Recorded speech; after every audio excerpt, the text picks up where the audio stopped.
Hello दोस्तों, नमस्कार। आपके अपने यूट्यूब चैनल बेस्ट एजुकेशन में स्वागत है। इसके पिछले वीडियो में हम लोग बेसिक कॉन्सेप्ट को पढ़ चुके हैं।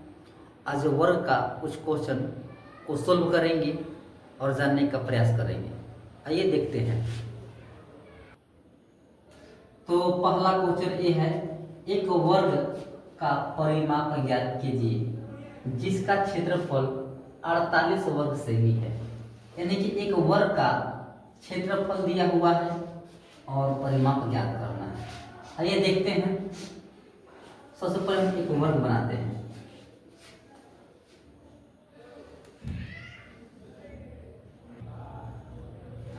तो एक वर्ग है, इसका चारों तरफ एरिया का है ना, क्षेत्रफल एरिया का माप दिया है 48 सेंटीमीटर स्क्वायर।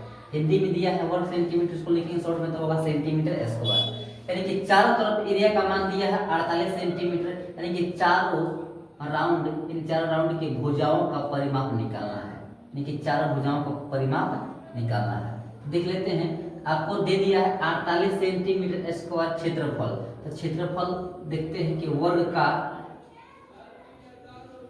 क्षेत्रफल दिया है 48 सेंटीमीटर स्क्वायर और वर्ग का क्षेत्रफल दिया है 48 सेंटीमीटर स्क्वायर। और वर्ग का क्षेत्रफल फॉर्मूला होता है भुजा स्क्वायर। अब बराबर इसका वैल्यू दिया है 48 सेंटीमीटर स्क्वायर। देखते हैं कि भुजा बराबर स्क्वायर हटेगा तो बराबर को उधर जाएगा तो बनेगा रूट, तो अंडर रूट क्या हो जाएगा 48। तो भुजा बराबर, इसको गुणनखंड तोड़ेंगे तो आएगा 4√3 सेंटीमीटर। यानी कि भुजा मेरा है ना, हम लोग का निकल गया 4√3 सेंटीमीटर। वर्ग का चारों भुजा क्या होता है बराबर, क्योंकि चारों तरफ क्या होगा 4√3 सेंटीमीटर। क्वेश्चन में क्या कहा था कि एक वर्ग का परिमाप ज्ञात कीजिए। ज्ञात करते हैं कि वर्ग का परिमाप होता है फॉर्मूला 4 गुना भुजा। 4 गुना भुजा का माना गया है 4√3। 4 में 4 से गुना करेंगे तो 4 के 16√3 सेंटीमीटर आपका आंसर हो गया। तो क्वेश्चन नंबर 2 को हम लोग पढ़ते हैं कि उस वर्ग का क्षेत्रफल क्या होगा। उस वर्ग का क्षेत्रफल क्या होगा जिसका परिमाप 52 इकाई है। तो सबसे पहले हम एक बात समझ लेते हैं कि वर्ग का क्षेत्रफल दे देता है या परिमाप देता है तो उसी पर हम उसी से चलकर हम लोग भुजा का मान निकालते हैं।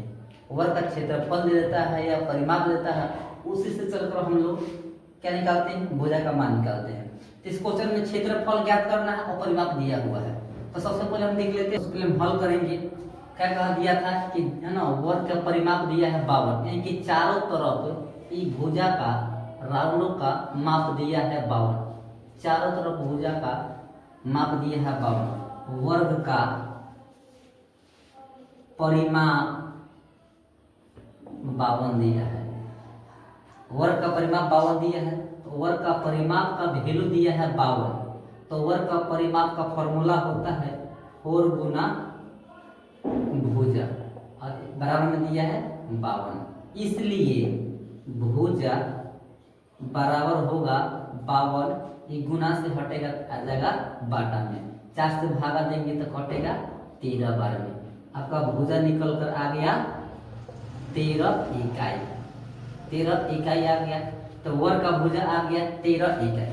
तो लिख देंगे 13 और चारों तरफ क्या होगा 13 इकाई। 13 इकाई क्यों होगा, क्योंकि वर्ग का सभी भुजा बराबर होते हैं। वर्ग का सही भुजा बराबर होते हैं, चारों तरफ क्या होगा 13 इकाई 13 इकाई होगा। अब दिख रहे थे, कह रहा था उस वर्ग का क्षेत्रफल क्या होगा। तो क्षेत्रफल ज्ञात कर देंगे। तो वर्ग का क्षेत्रफल क्या होता है, वर्ग का क्षेत्रफल होता है भुजा गुना भुजा। तो भुजा का निकल कर कितना है 13। 13 गुना 13 लिख देंगे। तो 13 गुना 13 में करेंगे तो हो जाएगा 169 वर्ग इकाई। ये आपका आंसर होगा 169 वर्ग इकाई। तो क्वेश्चन नंबर 3 देख लेते हैं कि 13 मीटर भुजा वाली वर्गाकार दीवारों की पेंट करने की लागत ज्ञात कीजिए। क्या कह रहा है क्वेश्चन, फिर से देखते हैं कि 13 मीटर भुजा वाली वर्गाकार दीवारों की पेंट करने की लागत ज्ञात कीजिए। देखिए वर्गाकार कैसा है ना, कह रहा है कि वर्गाकार दीवारों को, तो मान लेते हैं वर्गाकार दीवार कैसा होगा, वर्ग की तरह होगा, तो एक वर्ग बना देंगे और लिख देते हैं इसमें जो है दीवार है। और उसमें बोल रहा है यदि पेंटिंग की लागत 30 रुपये प्रति वर्ग मीटर है, यानी कि प्रति वर्ग मीटर, यानी कि 1 मीटर स्क्वायर का अगर कितना दिया है 30 रुपया है, तो पूरा है ना वर्गाकार दीवारों को पेंट करने में कुल लागत कितना होगा। तो सब पहले क्या निकालेंगे, इसका एरिया निकालेंगे। तो लिख देते हैं वर्गाकार का क्षेत्रफल, और कहा ना वर्गाकार का भुजा दिया हुआ है 13 मीटर, तो 13 मीटर दिया हुआ है। हम लोग जानते हैं कि वर्ग का भुजा क्या होता है, सही भुजा बराबर होते हैं, चार तरफ क्या होगा 13 मीटर होगा। तो इसका फॉर्मूला होता है भुजा गुना भुजा, तो 13 गुना 13 हो जाएगा। 13 मीटर से गुना करेंगे तो कितना होगा 169 मीटर स्क्वायर होगा। ये आपका वर्गाकार का क्षेत्रफल कितना आ गया 169 मीटर स्क्वायर आ गया, यानी कि वर्ग मीटर।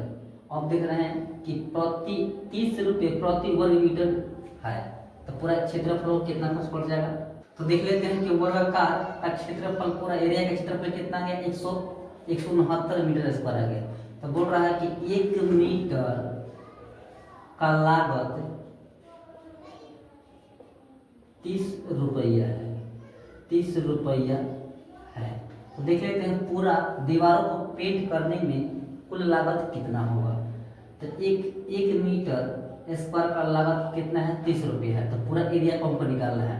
तो 30 गुना पूरा एरिया क्षेत्रफल कितना आया है 169 गुना कर देंगे, तो देखते हैं कि 30 में 169 से गुना करेंगे तो आ जाएगा 5070 रुपये। तो पूरा एरिया का पेंट करने में कितना खर्चा आया 5070 रुपये, ये आपका आंसर होगा।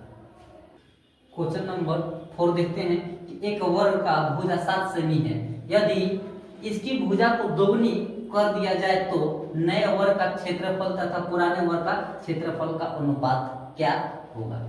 क्या होगा हम देख लेते हैं कि एक वर्ग बना देते हैं, एक वर्ग बनाएंगे। सबसे पहले एक वर्ग बनाएंगे, इसका भुजा दिया है 7 सेमी, इसका भुजा दिया है 7 सेमी, और इसी को एक वर्ग बनाकर उसको भुजा को दुगना कर देते हैं। एक और बनाते हैं, एक और वर्ग बना दिया जाता है, और बोल रहा है कि इसी वर्ग को भुजा का दुगनी कर दिया तो क्या हो जाएगा 7 के दुगने कितना हो जाएगा 14, तो 14 सेमी हो जाएगा। अब दोनों को क्षेत्रफल निकाल कर बोल रहा है कि अनुपात क्या हो, अनुपात क्या करना है। सबसे पहले देख लेते हैं कि पहला की हो जाएगा पुराना वर्ग, पुराना वर्ग एक हो जाएगा नए वर्ग, नए वर्ग। सबसे पहले पुराना वर्ग का भुजा दिया है 7 सेमी, और पुराना वर्ग का 7 सेमी, और नए वर्ग का भुजा 14 सेमी। तो लिख देते हैं पुराने वर्ग का क्षेत्रफल क्या होता है भुजा स्क्वायर। तो भुजा कितना दिया है जी 7, तो 7 के स्क्वायर कर देंगे तो कितना हो जाएगा 49 सेंटीमीटर स्क्वायर। इसको देख लेते हैं नए वर्ग का क्षेत्रफल क्या होता है भुजा स्क्वायर होता है। तो इसमें भुजा दिया है आपको 14, तो 14 का हम स्क्वायर कर देंगे तो कितना होगा 14 का स्क्वायर 196 सेंटीमीटर स्क्वायर होगा। क्या बोल रहा कि नए वर्ग का क्षेत्रफल तथा पुराने वर्ग का क्षेत्रफल दोनों का अनुपात निकालना है। लिख देंगे अनुपात, अनुपात होगा 49 अनुपात 196। तो अनुपात कितना होगा 49 अनुपात 196। काटते हैं 49 ले तो कटेगा 49 से 49, 49 चौके 196, तो आपका अनुपात आ जाएगा 1:4। यही आपका आंसर होगा। थैंक यू, धन्यवाद।